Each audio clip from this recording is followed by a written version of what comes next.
warahmatullahi wabarakatuh. Halo teman-teman, perkenalkan saya Pamela Cantika Aprianti dari kelas 10-5. Nah, di sini saya ingin memaparkan materi mengenai wirausaha yang disampaikan oleh narasumber, yaitu Kak Bunga Chandra Rupa Andrayanti dan Ibu Iva Ruri Aprilia. Nah, yang pertama saya akan menyampaikan materi dari Kak Bunga. Kak Bunga ini merupakan sarjana psikolog lulusan Universitas Diponegoro Semarang. Beliau memulai merintis usahanya pada saat semester akhir atau di tengah-tengah skripsi. Awal mulanya, Kak Bunga menjual pistok. Hingga saat ini sudah menjual makanan yang lebih banyak lagi. Nah, ternyata menjadi seorang pengusaha bukanlah cita-cita dari Kak Bunga, melainkan Kak Bunga ingin bekerja di kantoran seperti ayahnya. Setelah lulus, Kak Bunga mencoba melamar pekerjaan dan ditolak. Setelah itu disarankan oleh kedua orang tuanya untuk melanjutkan usahanya yang dirintis pada saat skripsian, yaitu berjualan pistok. Langkah awal yang dilakukan oleh Kak Bunga adalah mulai sibuk dengan percobaan menu. Selain itu dengan melogika cara bikinnya, karena Kak Bunga memulai dengan nol. Nah, selain itu juga mengasih tester kepada beberapa orang dan memikirkan logo, terus menetapkan harga jual. Dan di dalam usaha pasti tidak selalu mulus ke depannya, mestinya ada suka dan dukanya. Nah, setelah melewati banyak cobaan seperti COVID tadi, terus banyaknya ejekan. Nah, akhirnya Kak Bunga ini pada 2023 memberanikan untuk membuka ruko kecil. Nah, untuk menjadi pengusaha pastinya banyak dukanya. Mulai dari pendapatan yang tidak pasti, jam kerja bisa lebih dari 24 jam, dan hingga kadang harus kuat untuk merasakan sepi. Nah, terlepas dari duka, pastinya juga ada suka. Sukanya itu Kak Bunga ini bisa membuka lapangan pekerjaan bagi orang lain, terus bisa bermain kapan aja, terus bisa berkreasi sesukanya dan nggak terikat dengan orang lain seperti kalau misalkan kita bekerja di kantoran. Jika di kantoran kan kita terikat dengan bos, atasan atau apapun lainnya.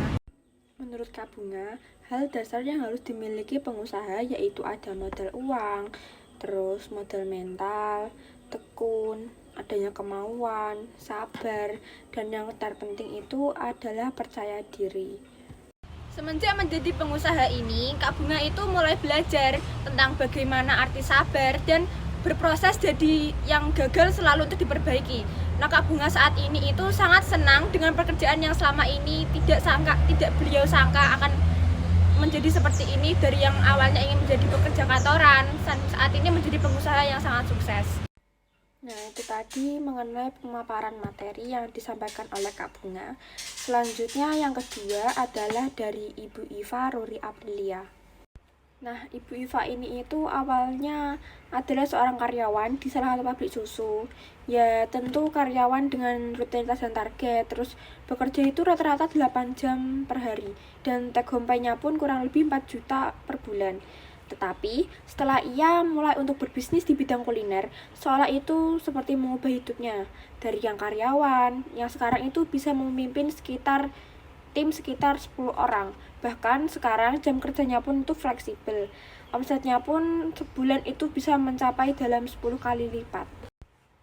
Awal mulai Bu Eva ini berbisnis bidang kuliner adalah dengan menjual bakpao.